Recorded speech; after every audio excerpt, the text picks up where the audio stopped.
What lurks in forgotten rooms? In an ancient Tudor mansion in the remotest English countryside, a young heiress's pride becomes her downfall. Rosa enters a room that the servants shun. As she tries to sleep, strange noises keep her awake until at last she realizes the true horror of her situation. Through a seemingly endless night, Rosa is pushed to the very limit of her sanity, and when dawn comes, she sees with terror that she is still not safe. Perhaps some rooms should remain locked, and wise girls should run away. This is the Classic Ghost Stories podcast. Come listen to John Berwick Harwood's Horror, a True Tale.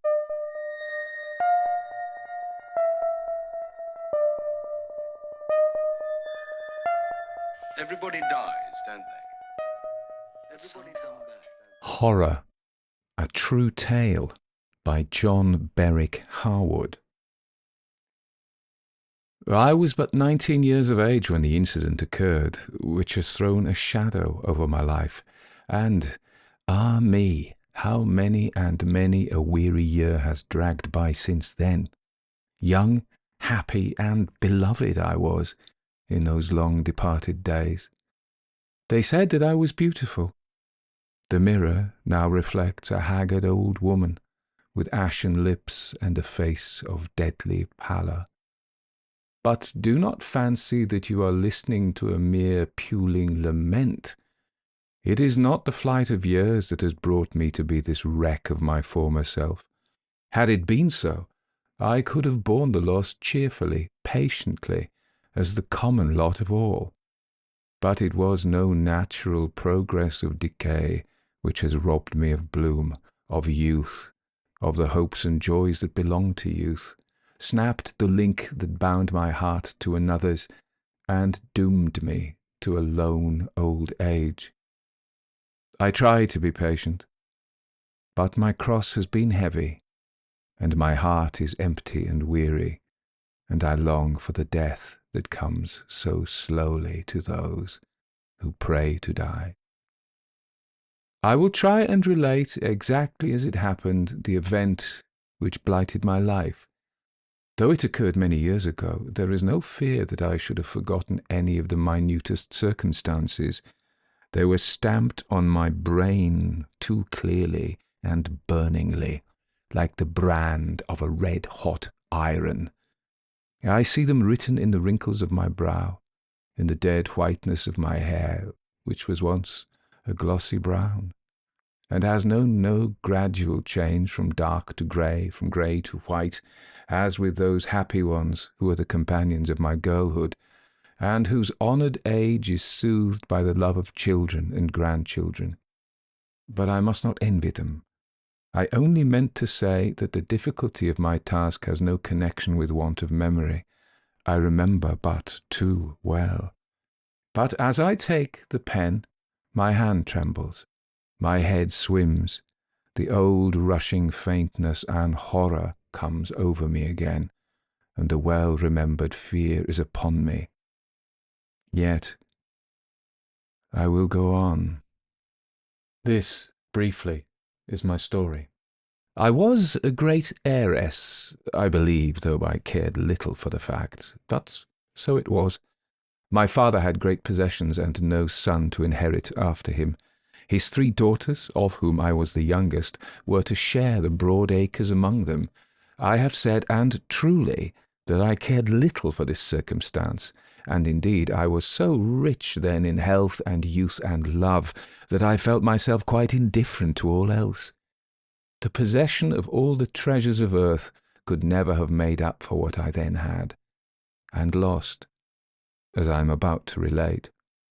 Of course, we girls knew that we were heiresses, but I do not think that Lucy and Minnie were any the prouder or the happier on the account. I know I was not. Reginald did not court me for my money. Of that I felt assured. He proved it, heaven be praised, when he shrank from my side after the change. Yes, in all my lonely age, I can still be thankful that he did not keep his word, as some would have done, did not clasp at the altar a hand he had learned to loathe and shudder at, because it was full of gold. Much gold. At least he spared me that, and I know that I was loved, and the knowledge has kept me from going mad through many a weary day and restless night, when my hot eyeballs had not a tear to shed, and even to weep was a luxury denied me. Our house was an old Tudor mansion. My father was very particular in keeping the smallest peculiarities of his home unaltered. Thus the many peaks and gables, the numerous turrets, and the mullioned windows with their quaint lozenge panes set in lead, remained very nearly as they had been 3 centuries back. Over and above the quaint melancholy of our dwelling, and the deep woods of its park, and the sullen waters of the mere, our neighbourhood was thinly peopled and primitive, and the people round us were ignorant and tenacious of ancient ideas and traditions. Thus it was a superstitious atmosphere that we children were reared in, and we heard, from our infancy, countless tales of horror, some mere fables doubtless, others legends of dark deeds of the olden time, exaggerated by credulity and the love of the marvellous. Our mother had died when we were young, and our other parent being, though a kind father, much absorbed in affairs of various kinds as an active magistrate and landlord, there was no one to check the unwholesome stream of tradition with which our plastic minds were inundated in the company of nurses and servants. As years went on, however, the old ghostly tales partially lost their effects, and our undisciplined minds were turned more towards balls, dresses, and partners, and other matters airy and trivial, more welcome to our riper age. It was at a county assembly that Reginald and I first met and loved. Yes, I am sure that he loved me with all his heart. It was not as deep a heart as some, I have thought, in my grief and anger, but I never doubted its truth and honesty. Reginald's father and mine approved of our growing attachment, and, as for myself, I know I was so happy then, that I look back upon these fleeting moments as on some delicious dream. I now come to the change. I have lingered on my childish reminiscences, my bright and happy youth, and now I must tell the rest, the blight and the sorrow. It was Christmas, always a joyful and hospitable time in the country, especially in such an old hall as our home, where quaint customs and frolics were much clung to, as part and parcel of the very dwelling itself.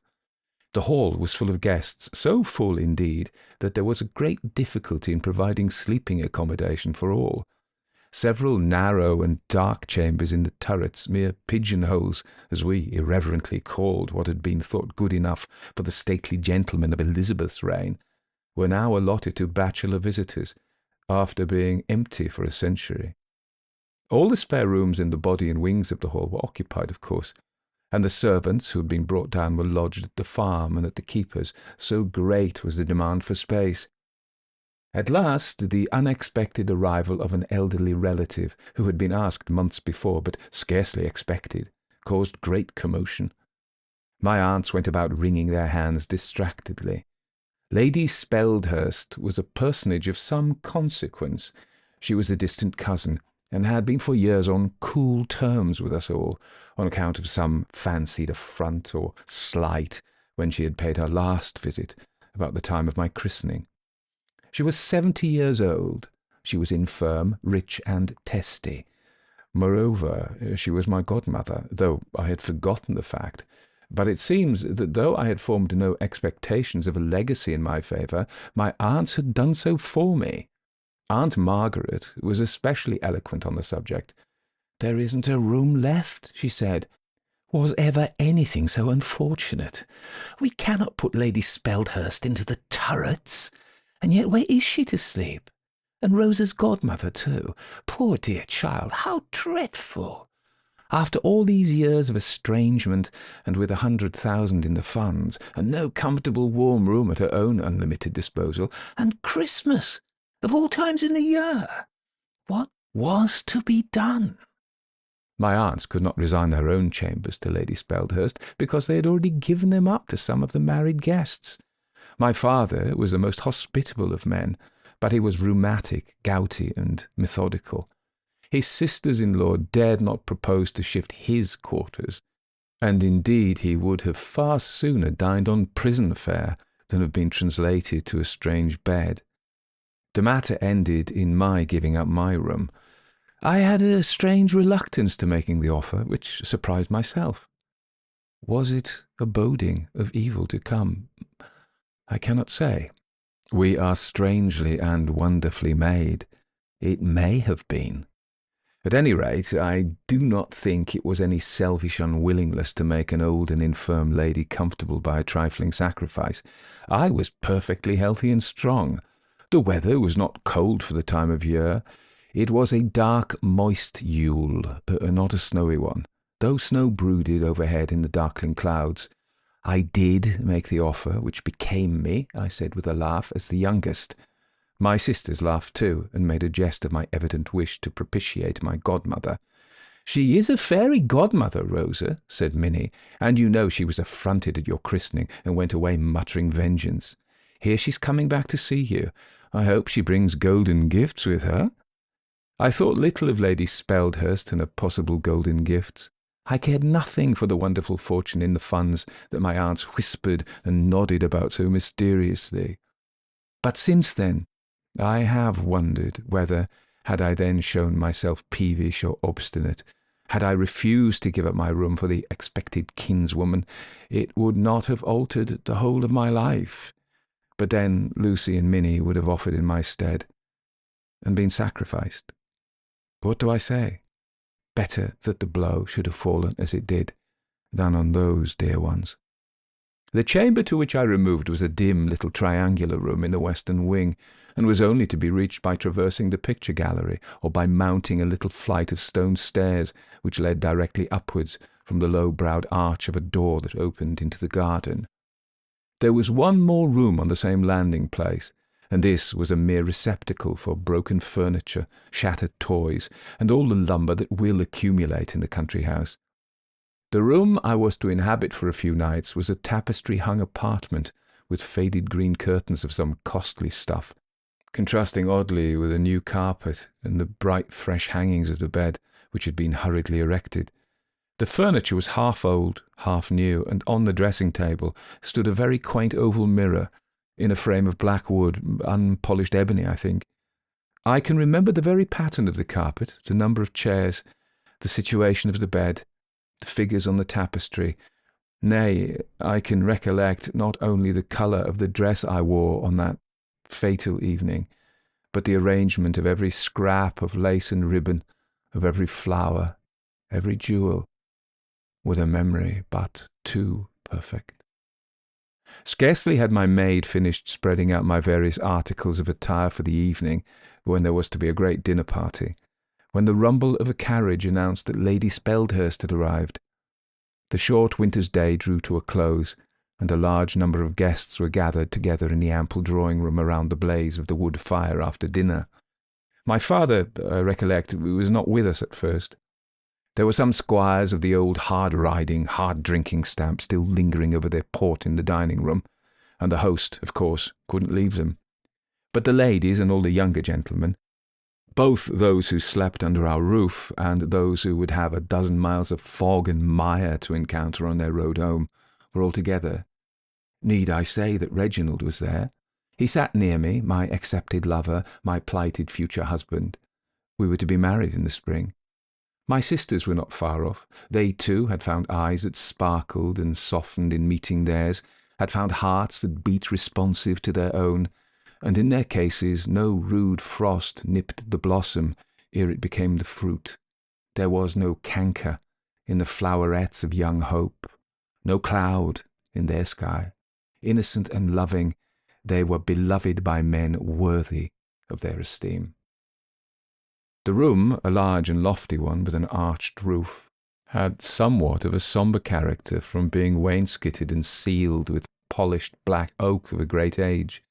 There were mirrors, and there were pictures on the walls, and handsome furniture, and marble chimney-pieces, and a gay two-may carpet, but these merely appeared as bright spots on the dark background of the Elizabethan woodwork. Many lights were burning, but the blackness of the walls and roof seemed absolutely to swallow up their rays, like the mouth of a cavern. 100 candles could not have given that apartment the cheerful lightness of a modern drawing-room, but the gloomy richness of the panels matched well with the ruddy gleam from the enormous wood fire, in which, crackling and glowing, now lay the mighty Yule log. Quite a blood-red lustre poured forth from the fire, and quivered on the walls and the groined roof. We had gathered round the vast antique hearth in a wide circle. The quivering light of the fire and candles fell upon us all, but not equally, for some were in shadow. I remember still how tall and manly and handsome Reginald looked that night, taller by the head than any there, and full of high spirits and gaiety. I, too, was in the highest spirits. Never had my bosom felt lighter, and I believe it was my mirth which gradually gained the rest, for I recollect what a blithe, joyous company we seemed, all save one. Lady Speldhurst, dressed in grey silk and wearing a quaint headdress, sat in her armchair facing the fire, very silent, with her hands and her sharp chin propped on a sort of ivory-handled crutch that she walked with, for she was lame, peering at me with half-shut eyes. She was a little spare old woman, with very keen, delicate features of the French type. Her grey silk dress, her spotless lace, old-fashioned jewels, and prim neatness of array were well suited to the intelligence of her face, with its thin lips and eyes of a piercing black, undimmed by age.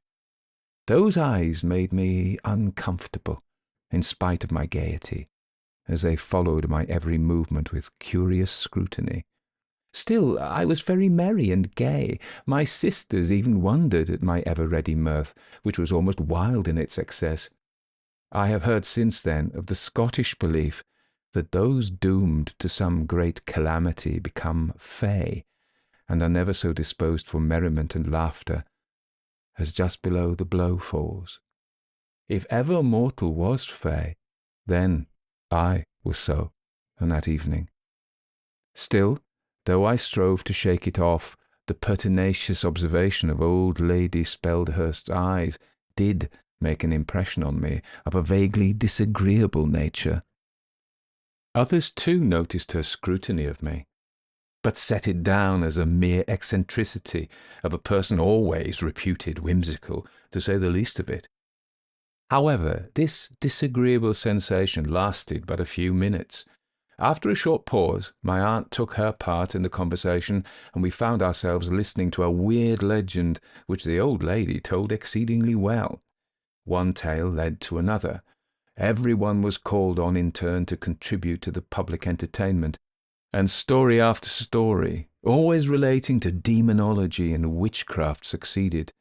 It was Christmas, the season for such tales, and the old room, with its dusky walls and pictures, and vaulted roof, drinking up the light so greedily, seemed just fitted to give effect to such legendary lore.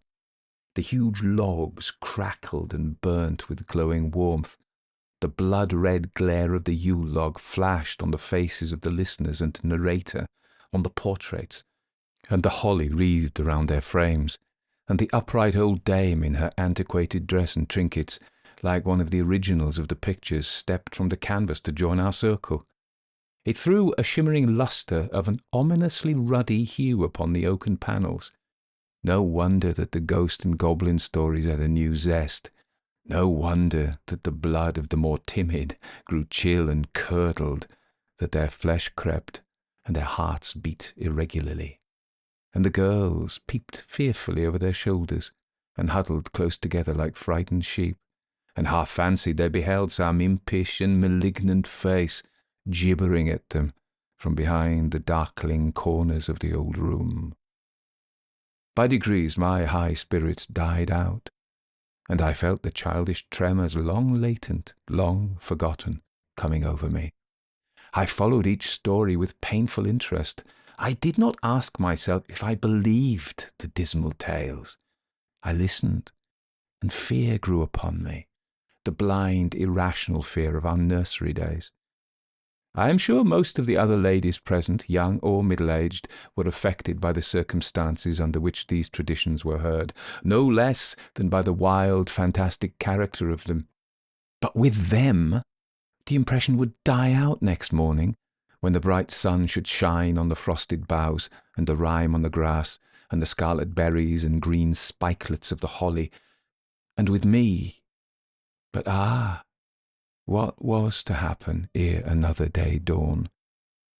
Before we had made an end of this talk, my father and the other squires came in, and we ceased our ghost stories, ashamed to speak of such matters before these newcomers, hard-headed, unimaginative men, who had no sympathy with idle legends. There was now a stir and a bustle. Servants were handing round tea and coffee and other refreshments. Then there was a little music and singing. I sang a duet with Reginald, who had a fine voice and good musical skill. I remember that my singing was much praised, and indeed I was surprised at the power and pathos of my own voice, doubtless due to my excited nerves and mind. Then I heard someone say to another that I was by far the cleverest of the squire's daughters, as well as the prettiest.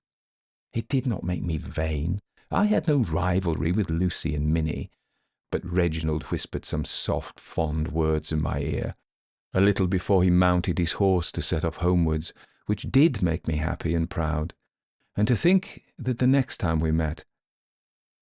But I forgave him long ago. Poor Reginald. And now shawls and cloaks were in request, and carriages rolled up to the porch, and the guests gradually departed. At last no one was left but those visitors staying in the house. Then my father, who had been called out to speak with the bailiff of the estate, came back with a look of annoyance on his face. "Strange story I've just been told," said he. "Here's been my bailiff to inform me of the loss of 4 of the choicest ewes out of that little flock of Southdowns I set such store by, and which arrived in the north but 2 months since, and the poor creatures have been destroyed in so strange a manner, for their carcasses are horribly mangled." Most of us uttered some expression of pity or surprise, and some suggested that a vicious dog was probably the culprit. "It would seem so," said my father. "It certainly seems the work of a dog, and yet all the men agree that no dog of such habits exists near us, where, indeed, dogs are scarce, excepting the shepherd's collies and the sporting dogs secured in yards. Yet the sheep are gnawed and bitten, for they show the marks of teeth. Something has done this and has torn their bodies wolfishly, but apparently it has been only to suck the blood, for little or no flesh is gone." "How strange!" cried several voices. Then some of the gentlemen remembered to have heard cases when dogs addicted to sheep-killing had destroyed whole flocks, as if in sheer wantonness, scarcely deigning to taste a morsel of each slain wether. My father shook his head. "I've heard of such cases too," he said, "but in this instance I'm tempted to think the malice of some unknown enemy has been at work. The teeth of a dog have been busy, no doubt, but the poor sheep have been mutilated in a fantastic manner, as strange as horrible. Their hearts in especial have been torn out, and left at some paces off half gnawed.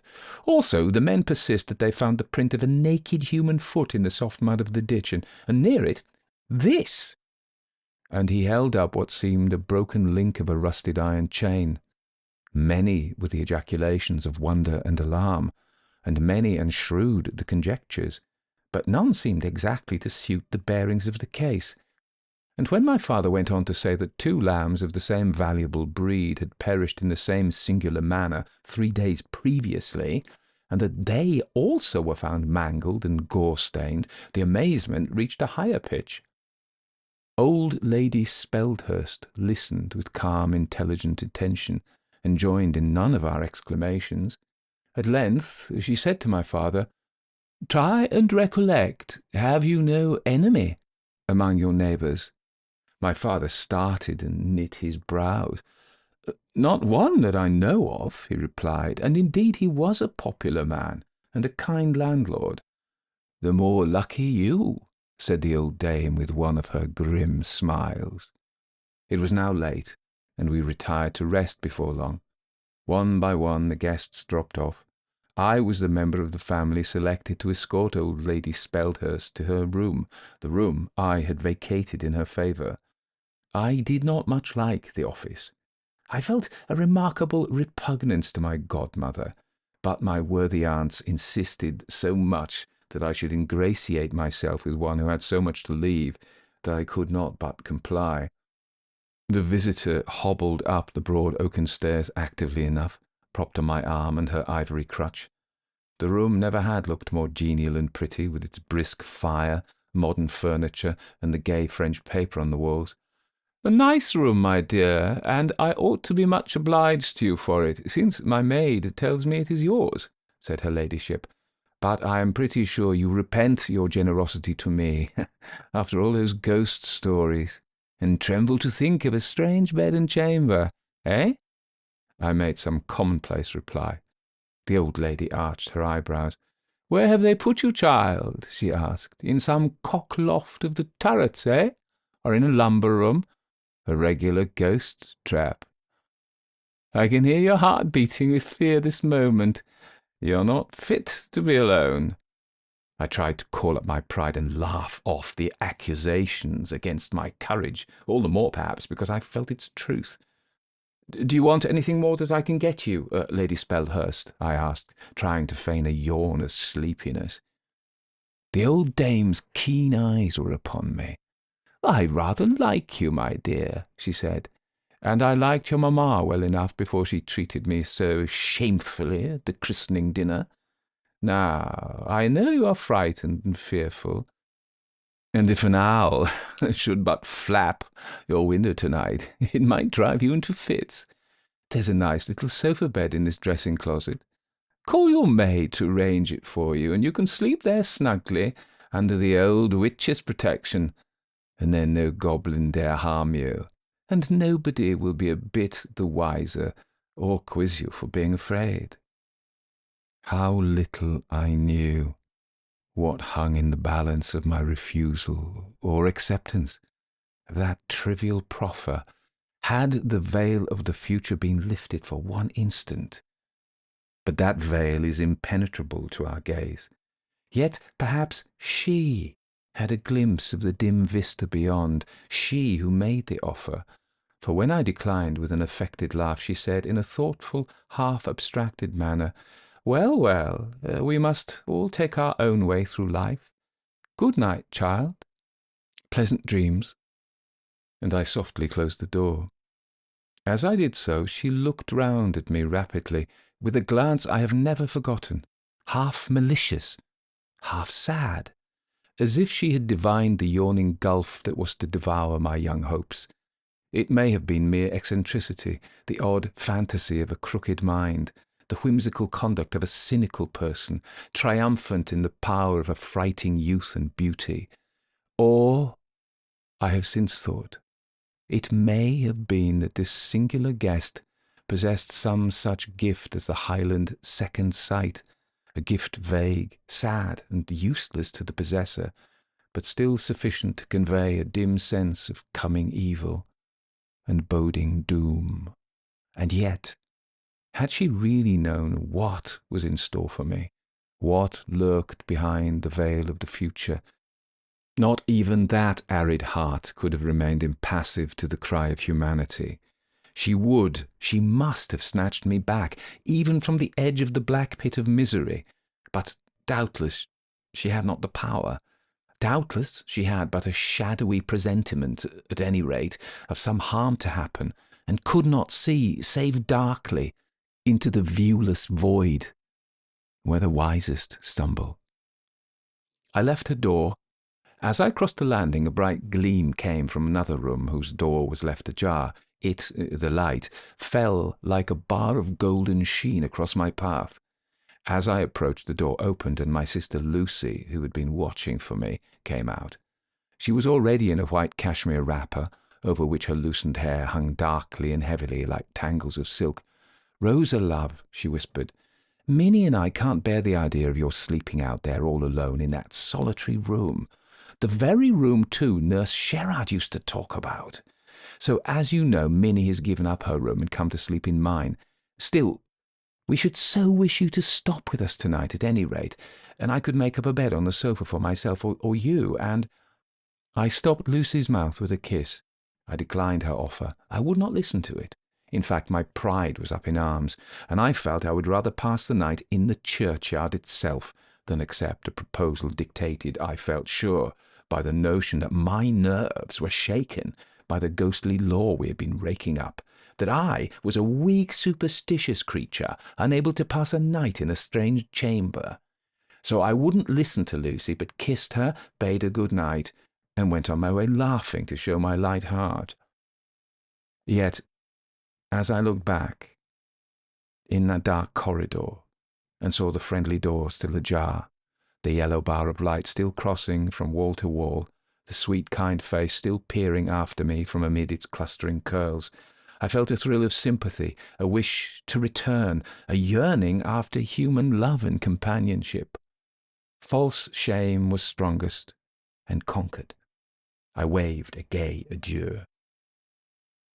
I turned the corner, and peeping over my shoulder, I saw the door close. The bar of yellow light was there no longer in the darkness of the passage. I thought at that instant that I heard a heavy sigh. I looked sharply round. No one was there. No door was open, yet I fancied with a wonderful vividness that I did hear an actual sigh breathed not far off, and plainly distinguishable from the groan of the sycamore branches as the wind tossed them to and fro in the outer blackness. If ever a mortal's good angel had cause to sigh for sorrow, not sin, mine had cause to mourn that night. But imagination plays us strange tricks, and my nervous system was not overcomposed or very fitted for judicial analysis. I had to go through the picture gallery. I had never entered this apartment by candlelight before, and I was struck by the gloomy array of the tall portraits, gazing moodily from the canvas on the lozenge-paned or painted windows, which rattled to the blast as it swept howling by. Many of the faces looked stern, and very different from their daylight expressions. In others, a furtive, flickering smile seemed to mock me as my candle illuminated them. And in all, the eyes, as usual with artistic portraits, seemed to follow my motions with a scrutiny and an interest the more marked for the apathetic immovability of the other features. I felt ill at ease under this stony gaze, though conscious how absurd were my apprehensions, and I called up a smile and an air of mirth, more as if acting a part under the eyes of human beings than of their mere shadows on the wall. I even laughed as I confronted them. No echo had my short-lived laughter, but from the hollow armour and arching roof, and I continued on my way in silence. I have spoken of the armour. Indeed, there was a fine collection of plate and mail, for my father was an enthusiastic antiquary.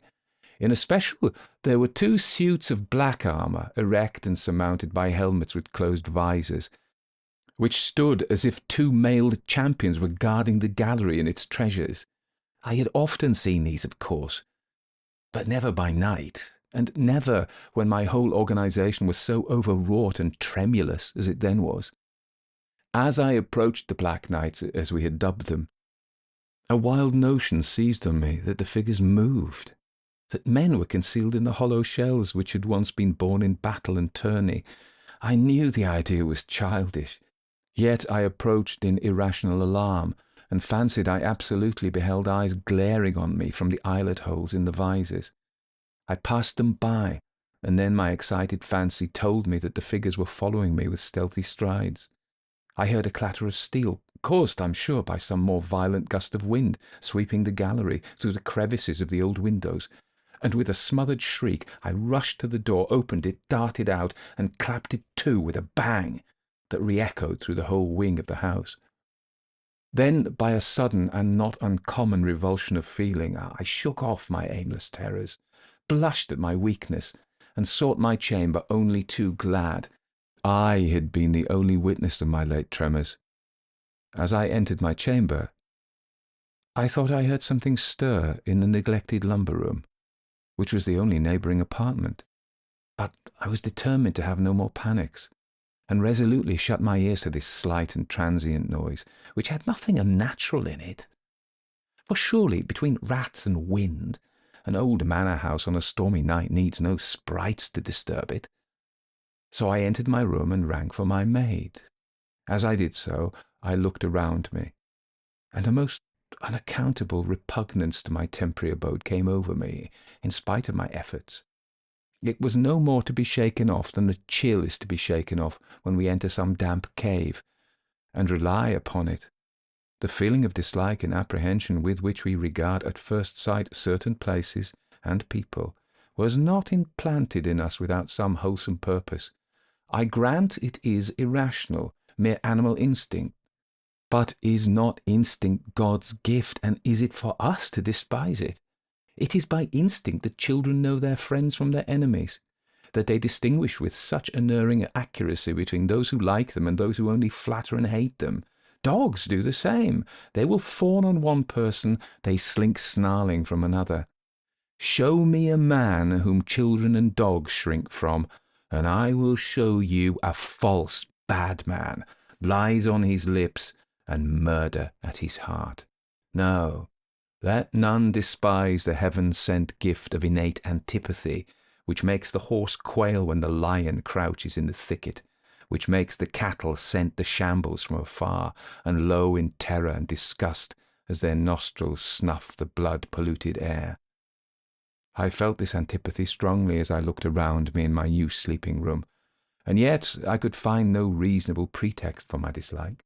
A very good room it was, after all, now that the green damask curtains were drawn, the fire burning bright and clear, candles burning on the mantelpiece, and the various familiar articles of toilet arranged as usual. The bed, too, looked peaceful and inviting, a pretty little white bed, not at all the gaunt funereal sort of couch which haunted apartments generally contain. My maid entered, and assisted me to lay aside the dress and ornaments I'd worn, and arranged my hair as usual, prattling the while in Abigail fashion. I seldom cared to converse with servants, but on that night a sort of dread of being left alone, a longing to keep some human being near me, possessed me. And I encouraged the girl to gossip, so that her duties took her half an hour longer to get through than usual. At last, however, she had done all that could be done, and all my questions were answered, and my orders for the morrow reiterated and vowed obedience to, and the clock on the turret struck 1. Then Mary, yawning a little, asked if I wanted anything more, and I was obliged to answer no, for very shame's sake. And she went. The shutting of the door, gently as it was closed, affected me unpleasantly. I took a dislike to the curtains, the tapestry, the dingy pictures, everything. I hated the room. I felt a temptation to put on a cloak, run half-dressed to my sister's chamber, and say I'd changed my mind and come for shelter. But they must be asleep, I thought, and I couldn't be so unkind as to wake them. I said my prayers with unusual earnestness and a heavy heart. I extinguished the candles, and was just about to lay my head on my pillow, when the idea seized me that I would fasten the door. The candles were extinguished, but the firelight was amply sufficient to guide me. I gained the door. There was a lock, but it was rusty or hampered. My utmost strength could not turn the key. The bolt was broken and worthless. Balked of my intention, I consoled myself by remembering that I had never had need of fastenings yet, and returned to my bed. I lay awake for a good while, watching the red glow of the burning coals in the grate. I was quiet now and more composed. Even the light gossip of the maid, full of petty human cares and joys, had done me good, diverting my thoughts from brooding. I was on the point of dropping asleep when I was twice disturbed. Once by an owl hooting in the ivy outside, no unaccustomed sound, but harsh and melancholy. Once by a long and mournful howling set up by the mastiff chained in the yard beyond the wing I occupied. A long-drawn, lugubrious howling was this latter, and much such a note as the vulgar declare to herald a death in the family. This was a fancy that I never shared, but yet I could not help feeling that the dog's mournful moans were sad and expressive of terror, not at all like his fierce, honest bark of anger, but rather as if something evil and unwonted were abroad. But soon I fell asleep. How long I slept, I never knew. I woke at once, with that abrupt start which we all know well, and which carries us in a second from utter unconsciousness to the full use of our faculties. The fire was still burning, but it was very low, and half the room or more was in deep shadow. I knew, I felt, that some person or thing was in the room, although nothing unusual was to be seen by the feeble light. Yet it was a sense of danger that had aroused me from slumber. I experienced, while yet asleep, the chill and shock of sudden alarm, and I knew, even in the act of throwing off sleep like a mantle, why I awoke, and that some intruder was present. Yet, though I listened intently, no sound was audible except the faint murmur of the fire, the dropping of a cinder from the bars, the loud, irregular beatings of my own heart. Notwithstanding this silence, by some intuition I knew that I had not been deceived by a dream, and felt certain that I was not alone. I waited. My heart beat on quicker. More sudden grew its pulsations, as a bird in a cage might flutter in the presence of a hawk. And then I heard a sound, faint but distinct, the clank of iron, the rattling of a chain. I ventured to lift my head from the pillow. Dim and uncertain as the light was, I saw the curtains of my bed shake, and caught a glimpse of something beyond, a darker spot in the darkness. This confirmation of my fears did not surprise me so much as it shocked me. I strove to cry aloud, but could not utter a word.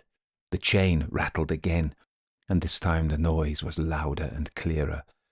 But though I strained my eyes, they could not penetrate the obscurity that shrouded the other end of the chamber, whence came the sullen clanking. In a moment, several distinct trains of thought, like many-coloured strands of thread twining into one, became palpable to my mental vision. Was it a robber? Could it be a supernatural visitant? Or was I the victim of a cruel trick, such as I had heard of, and which some thoughtless persons love to practice on the timid, reckless of its dangerous results? And then a new idea, with some ray of comfort in it, suggested itself. There was a fine young dog of the Newfoundland breed, a favourite of my father's, which was usually chained by night in an outhouse. Neptune might have broken loose, found his way to my room, and finding the door imperfectly closed, have pushed it open and entered. I breathed more freely as this harmless interpretation of the noise forced itself upon me. It must be the dog. But I was distressing myself uselessly. I resolved to call him. I strove to utter his name. Neptune! Neptune! But a secret apprehension restrained me, and I was mute. Then the chain clanked nearer and nearer to the bed.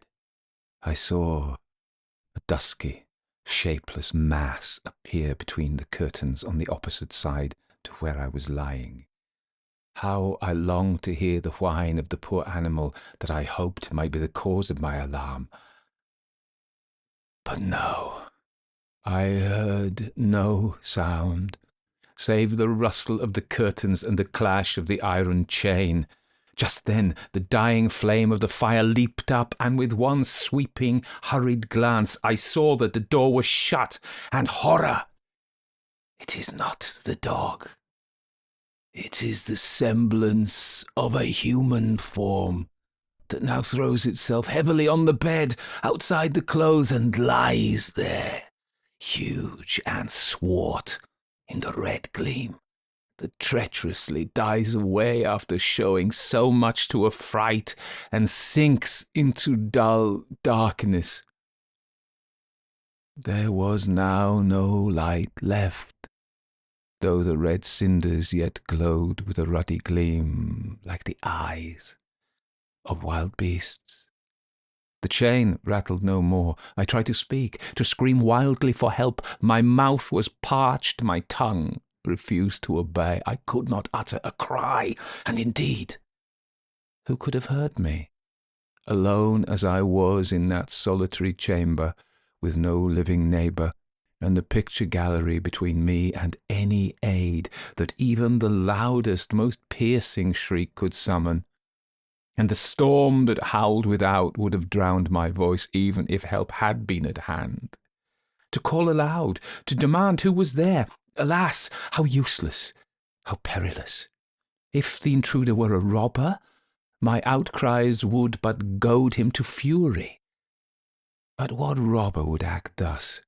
As for a trick, that seemed impossible. And yet, what lay by my side, now wholly unseen? I strove to pray aloud as there rushed on my memory a flood of weird legends, the dreaded yet fascinating lore of my childhood. I had heard and read of the spirits of wicked men forced to revisit the scenes of their earthly crimes, of demons that lurked in certain accursed spots, of the ghoul and vampire of the East. Stealing amid the graves they rifled for their ghostly banquets, and I shuddered as I gazed on the blank darkness where I knew it lay. It stirred, it moaned hoarsely, and again I heard the chain clank close beside me, so close that it must almost have touched me. I drew myself from it, shrinking away in loathing and terror of the evil thing. What I knew not, but felt that something malignant was near. And yet, in the extremity of my fear, I dared not speak. I was strangely cautious to be silent, even in moving farther off, for I had a wild hope that it, the phantom, the creature, whichever it was, had not discovered my presence in the room. And then I remembered all the events of the night, Lady Speldhurst's ill-omened vaticinations, her half-warnings, her singular look as we parted, my sister's persuasions, my terror in the gallery, the remark that this was the room Nurse Sherard used to talk of. And then memory, stimulated by fear, recalled the long-forgotten past, the ill repute of this disused chamber, the sins it had witnessed, the blood spilled, the poison administered by unnatural hate within its walls, the tradition which called it haunted. The green room, I remembered how fearfully the servants avoided it, how it was mentioned rarely and in whispers when we were children, and how we had regarded it as a mysterious region, unfit for mortal habitation. Was it, the dark form with the chain, a creature of this world, or a spectre? And again, more dreadful still, could it be that the corpses of wicked men were forced to rise and haunt in the body the places where they had wrought their evil deeds? And was such as these my grisly neighbour? The chain faintly rattled, my hair bristled, my eyeballs seemed starting from their sockets. The damps of a great anguish were upon my brow. My heart laboured as if I were crushed beneath some vast weight. Sometimes it appeared to stop its frenzied beatings. Sometimes its pulsations were fierce and hurried. My breath came short and with extreme difficulty, and I shivered as if with cold. Yet I feared to stir. It moved. It moaned. Its fetters clanked dismally. The couch creaked and shook.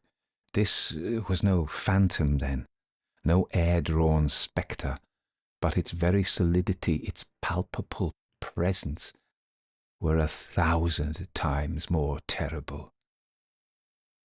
I felt that I was in the very grasp of what could not only affright, but harm, of something whose contact sickened the soul with deathly fear. I made a desperate resolve. I glided from the bed. I seized a warm wrapper, threw it around me, and tried to grope with extended hands my way to the door. My heart beat high at the hope of escape. But I had scarcely taken one step before the moaning was renewed. It changed into a threatening growl that would have suited a wolf's throat, and a hand clutched at my sleeve. I stood motionless. The muttering growl sank to a moan again. The chain sounded no more, but still the hand held its grip of my garment, and I feared to move. It knew of my presence then. My brain reeled, the blood boiled in my ears, and my knees lost all strength, while my heart panted like that of a deer in the wolf's jaws. I sank back, and the benumbing influence of excessive terror reduced me to a state of stupor. When my full consciousness returned, I was sitting on the edge of the bed, shivering with cold and barefooted. All was silent, but I felt that my sleeve was still clutched by my unearthly visitant. The silence lasted a long time.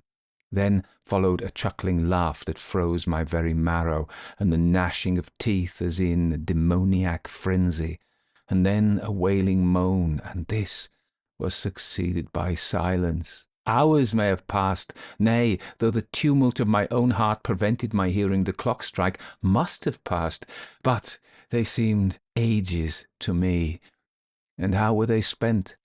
Hideous visions passed before the aching eyes that I dare not close, but which gazed ever into the dumb darkness where it lay, my dread companion through the watches of the night. I pictured it in every abhorrent form which an excited fancy could summon up, now as a skeleton, with hollow eye-holes and grinning fleshless jaws, now as a vampire, with livid face and bloated form and dripping mouth wet with blood. Would it never be light? And yet, when day should dawn, I should be forced to see it, face to face. I had heard that spectre and fiend were compelled to fade as morning brightened, but this creature was too real, too foul a thing of earth to vanish at cockcrow. No, I should see it, the horror, face to face. And then the cold prevailed, and my teeth chattered, and shiverings ran through me, and yet there was the damp of agony on my bursting brow. Some instinct made me snatch at a shawl or cloak that lay on a chair within reach, and wrap it around me. The moan was renewed, and the chain just stirred. Then I sank into apathy, like an Indian at the stake in the intervals of torture. Hours fled by, and I remained like a statue of ice, rigid and mute. I even slept, for I remember that I started to find the cold grey light of an early winter's day was on my face, and stealing around the room from between the heavy curtains of the window, shuddering, but urged by the impulse that rivets the gaze of the bird upon the snake, I turned to see the horror of the night.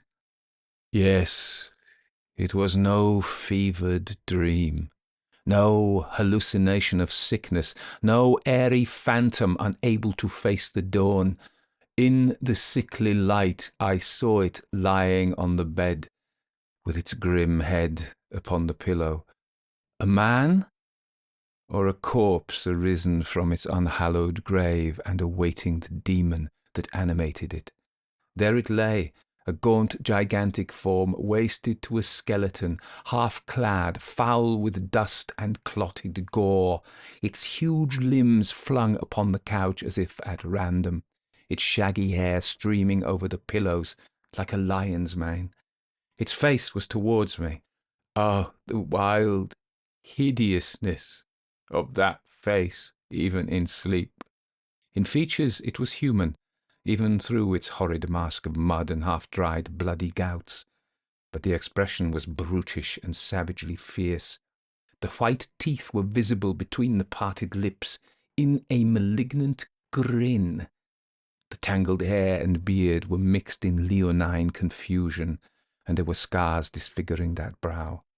Round the creature's waist was a ring of iron, to which was attached a heavy but broken chain, the chain I had heard clanking. With a second glance I noted that part of the chain was wrapped in straw to prevent its galling the wearer. The creature, I cannot call it a man, had the marks of fetters on its wrists. The bony arm that protruded through one tattered sleeve was scarred and bruised. The feet were bare and lacerated by pebbles and briars, and one of them was wounded and wrapped in a morsel of rag. And the lean hands, one of which held my sleeve, were armed with talons like an eagle's. In an instant the horrid truth flashed upon me. I was in the grasp of a madman. Better the phantom that scares the sight than the wild beast that rends and tears the quivering flesh, the pitiless human brute that has no heart to be softened, no reason at whose bar to plead, no compassion, naught of man save the form and the cunning. I gasped in terror. Ah, the mystery of those ensanguined fingers, those gory wolfish jaws, that face, all besmeared with blackening blood, is revealed. The slain sheep so mangled and rent, the fantastic butchery, the print of the naked foot, all were explained. And the chain, the broken link of which was found near the slaughtered animals, it came from his broken chain, the chain he had snapped, doubtless, in his escape from the asylum where his raging frenzy had been fettered and bound. In vain, ah me, how had this grisly Samson broken manacles and prison bars? How had he eluded guardian and keeper and a hostile world, and come hither on his wild way, hunted like a beast of prey, and snatching his hideous banquet like a beast of prey too? Yes, through the tatters of his mean and ragged garb, I could see the marks of the severities, cruel and foolish, with which men at that time tried to tame the might of madness. The scourge, its marks were there, and the scars of the hard iron fetters, and many a cicatrice and welt that told a dismal tale of harsh usage. But now he was loose, free to play the brute, the baited, tortured brute that they had made him, now without the cage, and ready to gloat over the victims his strength should overpower. Horror, horror! I was the prey, the victim, already in the tiger's clutch. And a deadly sickness came over me, and the iron entered into my soul, and I longed to scream, and was dumb. I died 1,000 deaths as that awful morning wore on.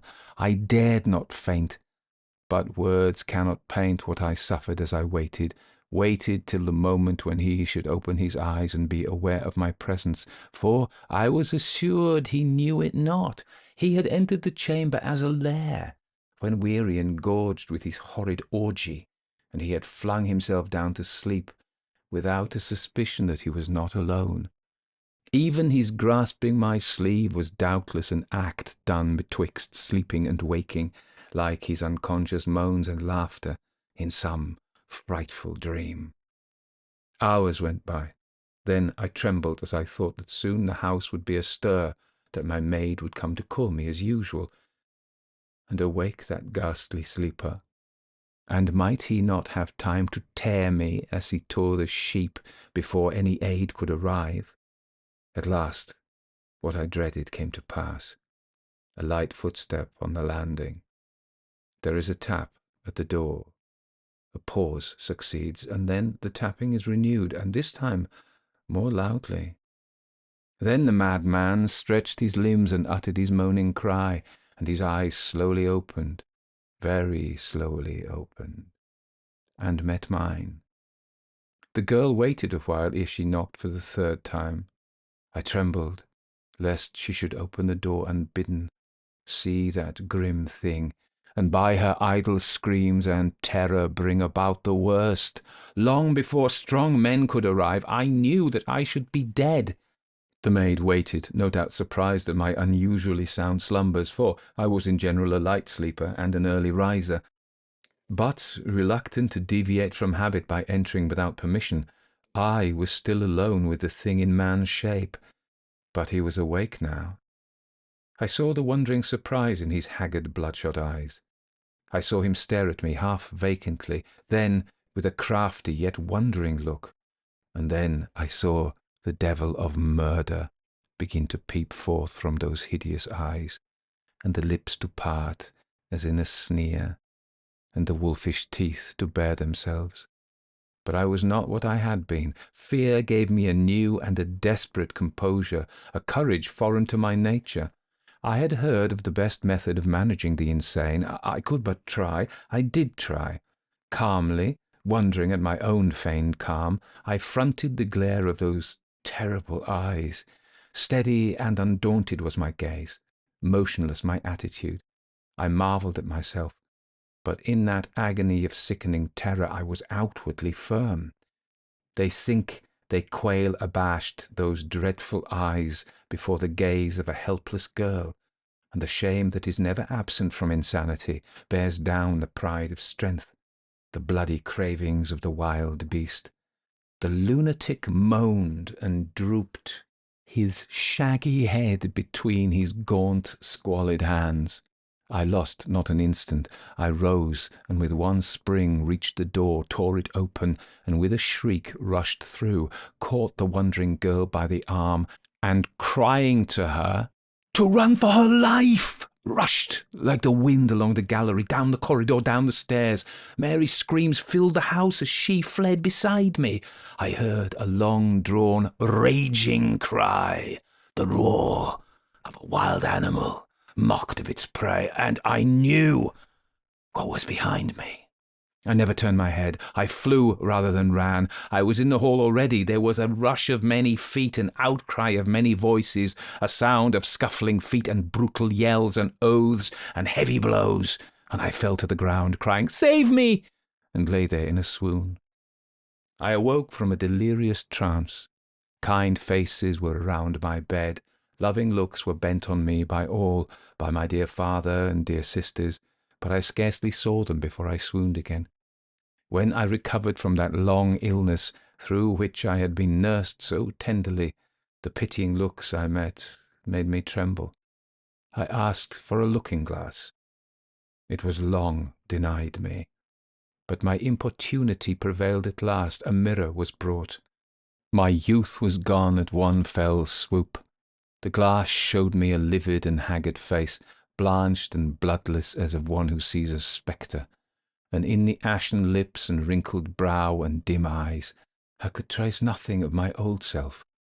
The hair, too, jetty and rich before, was now as white as snow, and in one night the ravages of half a century had passed over my face.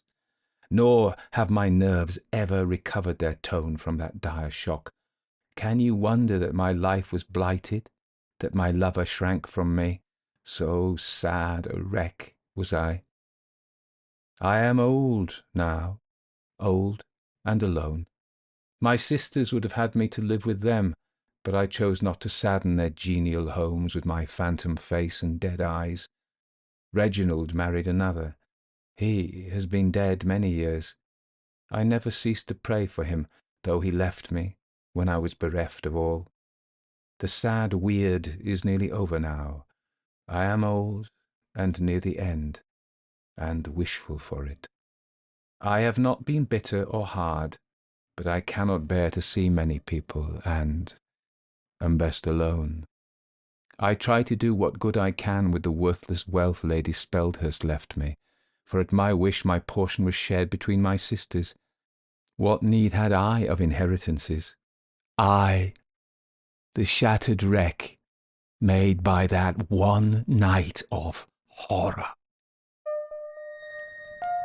You might be one of those people like me who doesn't like the stories to be interrupted with ads.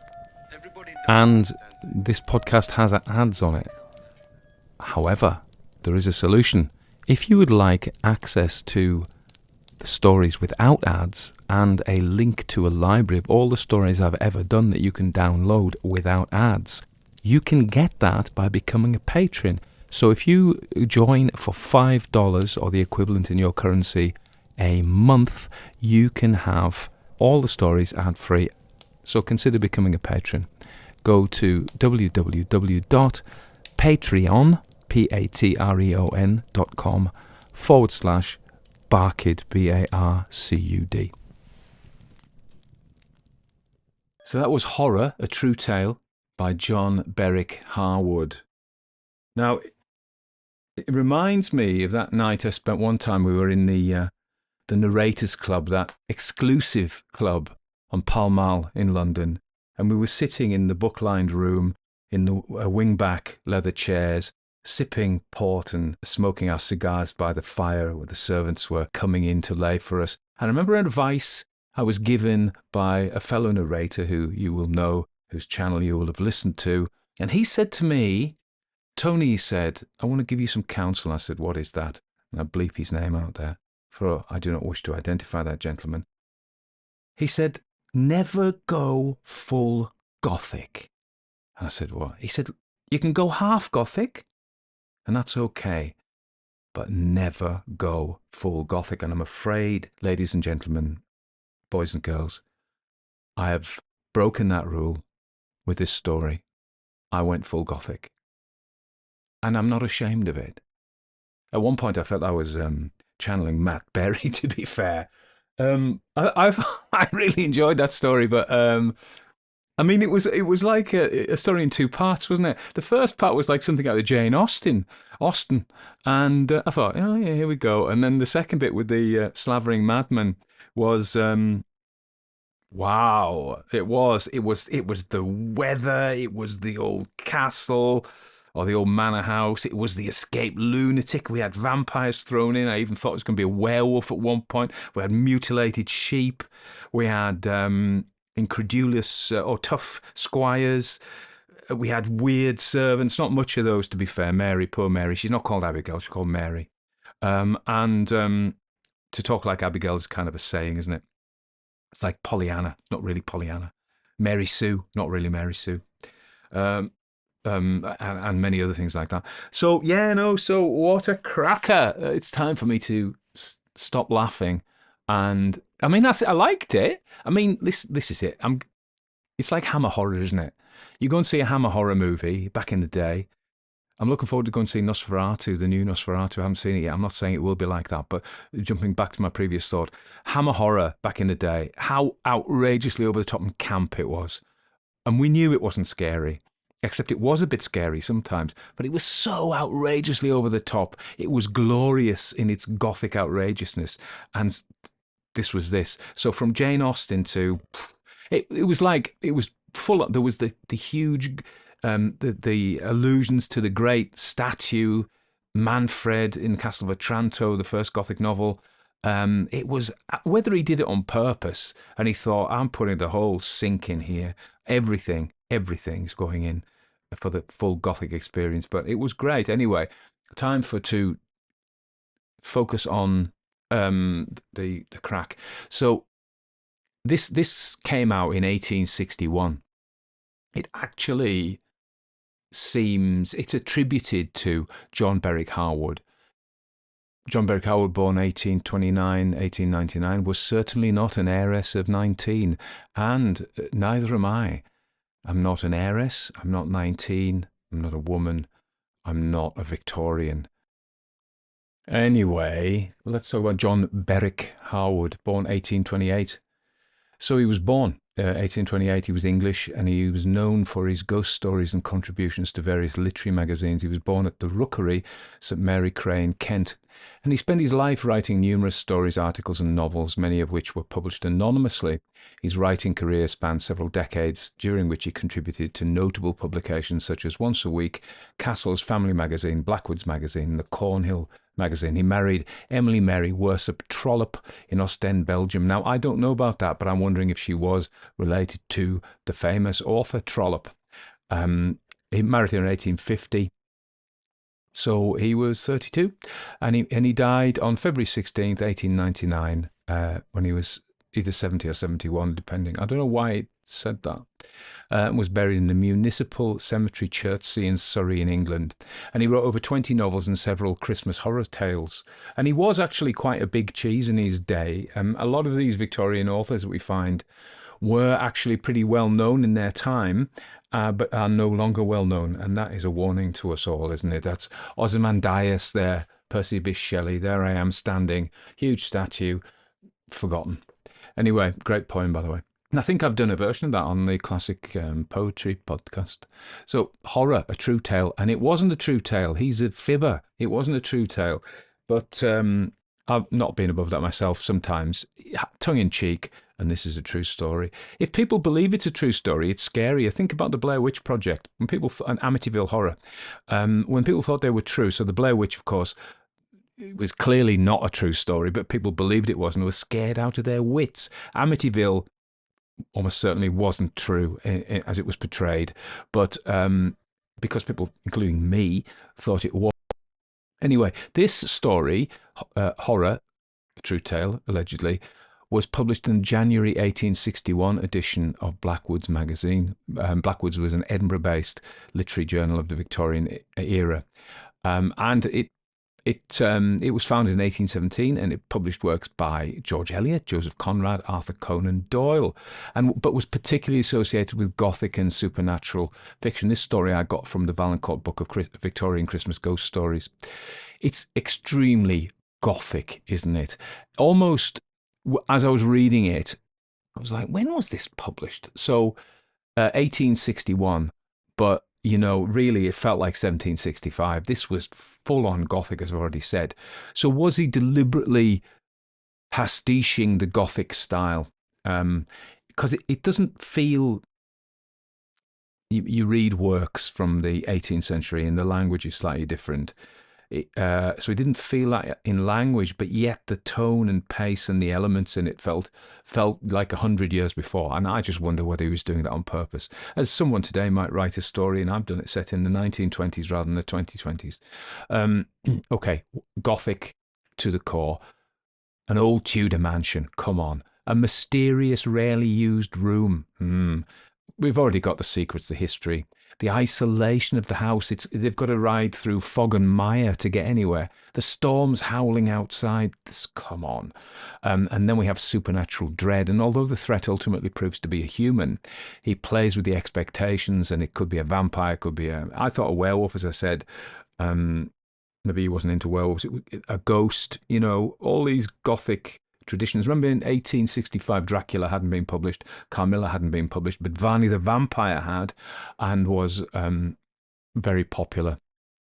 Polidori's the Vampire, of course, had come before that, and various other German and people, in the Gothic. This is late, but in the early 1800s, German Gothic literature with the vampire and stuff like that, they were known to writers and readers of that period. The persecuted maiden as well. She's really interesting, Rosa. And as I say, she almost sounds at the very beginning, she's almost Jane Austen-like. She doesn't care about money. She feels lucky. She's got love. She lives in a nice big house. Mum's dead. Dad's a nice old gent, but hasn't got much time for her. It's like a Jane Austen novel, isn't it? That isn't a put down, by the way. Jane's very good. And she's cocky almost, or she so the sin, remember, I've talked many times about one of the ideas about horror stories is that the protagonist or somebody close to them, but usually the protagonist has committed a sin of some kind. Often think of Frankenstein, Victor Frankenstein, it's pride, hubris, isn't it? That's a really common sin. Go back to the Greek tragedies. The ancient Greeks were writing plays about people who were being punished for the sin of pride. So this is a really got a long pedigree. And so is it pride? Well, maybe. Is she a little bit full of herself? We are enjoined to be humble and not take our good fortune for granted, because it can be snatched away at any time and is the gift of God, not ours, is not achieved by our own goodness. I wonder if that would be a useful thing for us all to remember, particularly the immensely wealthy amongst us. Not that I'm only jealous, of course, but It's really funny when you talk to people. People always put their own successes, not always, but often put their success down to their work, and everybody else's failure is down to their fecklessness. So what I'm saying is, I think I said that wrong. If I do well, it's down to me. If I do badly, it's somebody else's fault. If somebody else does badly, it's their fault. If I do badly, it's not my fault, And anyway, pride. How did I get onto that? The sin of pride. So she's pretty. She's the prettiest, the cleverest, and she's struck down. by cruel fate, really. Um, what other pride, what other sin could there be? I had another sin at the back of my mind. What you didn't see there was I stopped the recording and I sat here for 5 minutes stroking the dog like some kind of James Bond villain, pondering Bond's downfall. Whatever the sin, I think it's pride. I think that's her sin here. But poor girl. And she starts from this very sort of girl boss type. I love that phrase. I don't totally understand it, but I love it anyway. Like lots of the words I say. And she's cool. She's got it all. She knows her mind. She's powerful. She's got her agency. And then at the end, she hasn't lost her agency, but she's a wreck of herself, as she admits, because of this traumatic experience of the madman.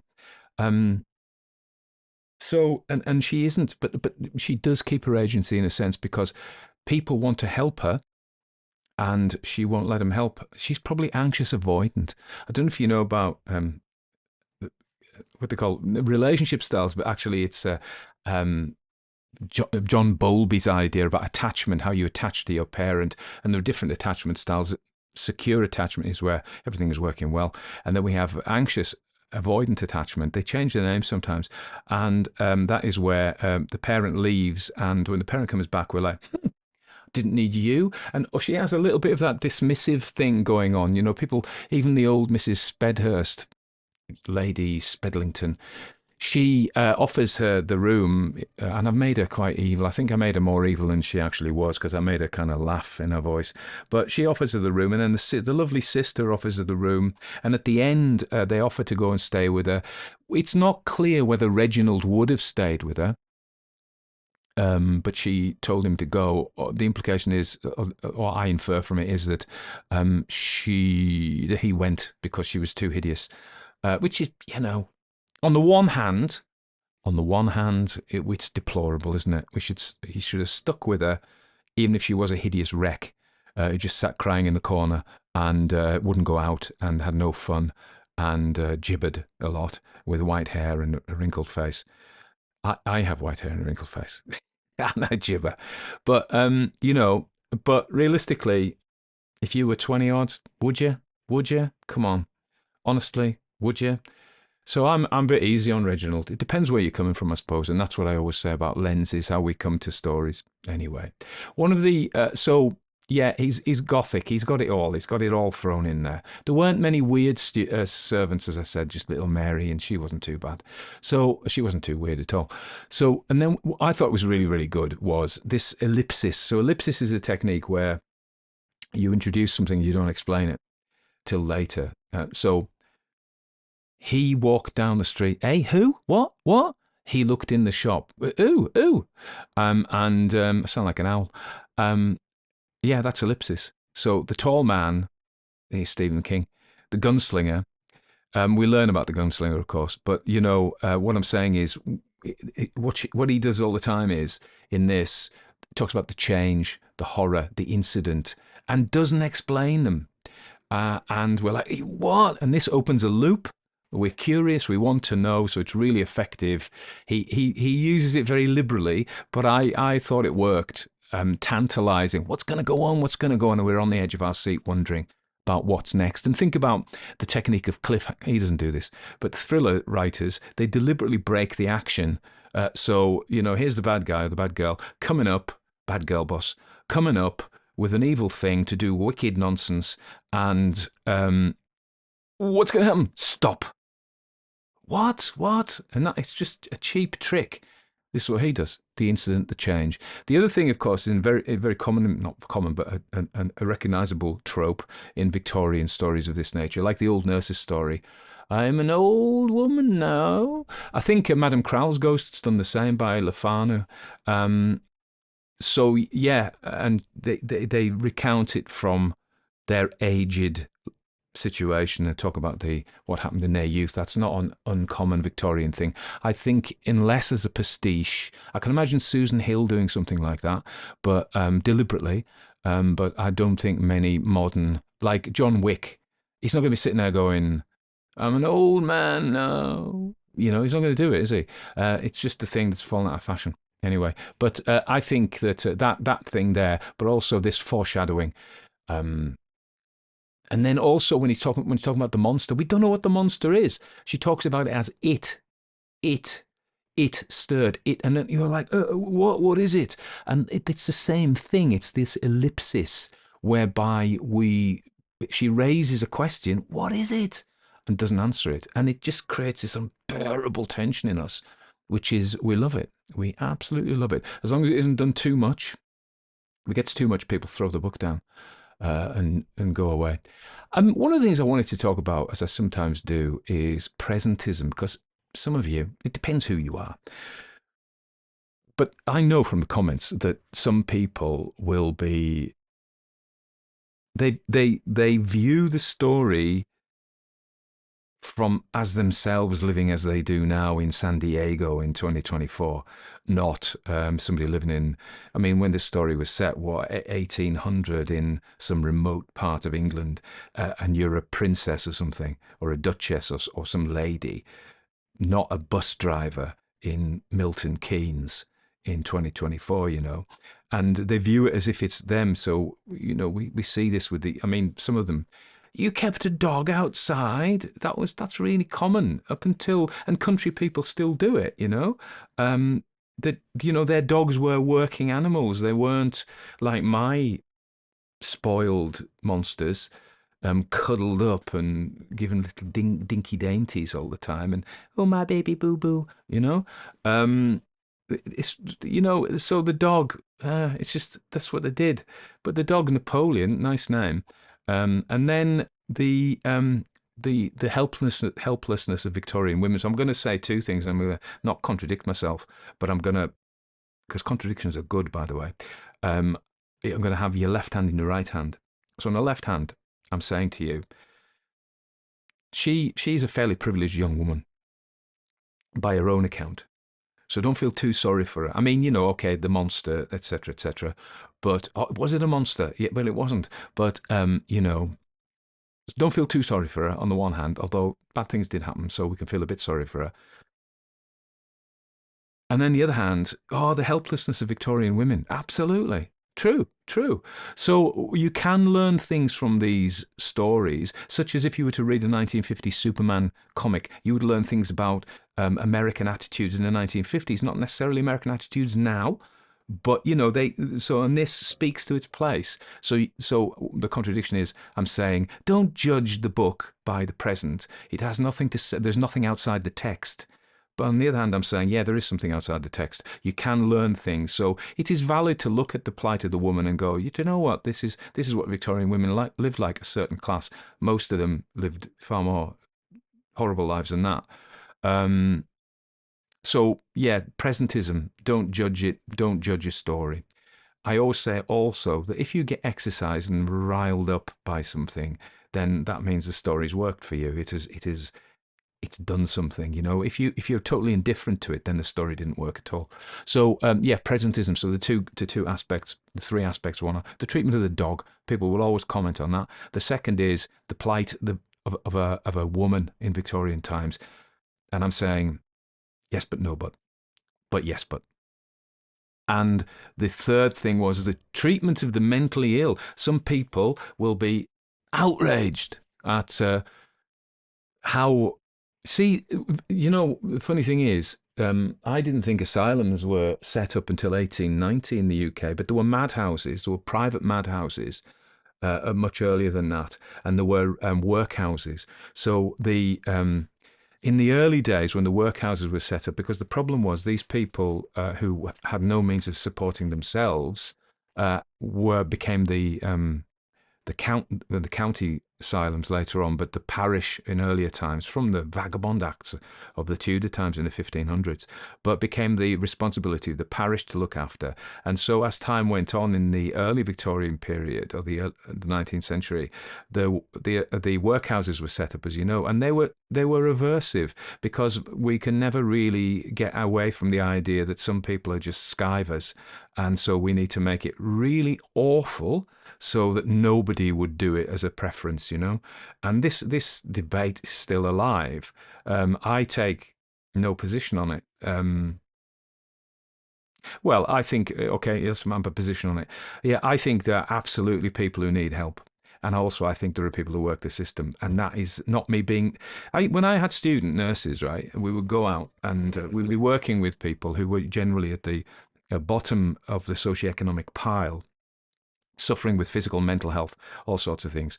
And I would say to my nurses, students, I'd say that the trick is to walk the tightrope. First of all, you must not lose your compassion. These are suffering people, and you are there to help them. That's number one. The second time, you must not lose your wits and realize some of them will try and work you to gain advantage, whether that be whatever benefit that might be. So and that's true. So workhouses, but where this came from was saying that initially everybody who couldn't support themselves, and then later on, as the 18th century went on, they separated them into paupers and pauper lunatics, and they're treated differently. And you see people, mental illness is really interesting because the laws that exist. I'm most familiar with the English law. It's different in Scotland, similar in Wales. It's different in Ireland, in Northern Ireland, and in the Republic of Ireland, of course. It's different in America. It's different in New Zealand.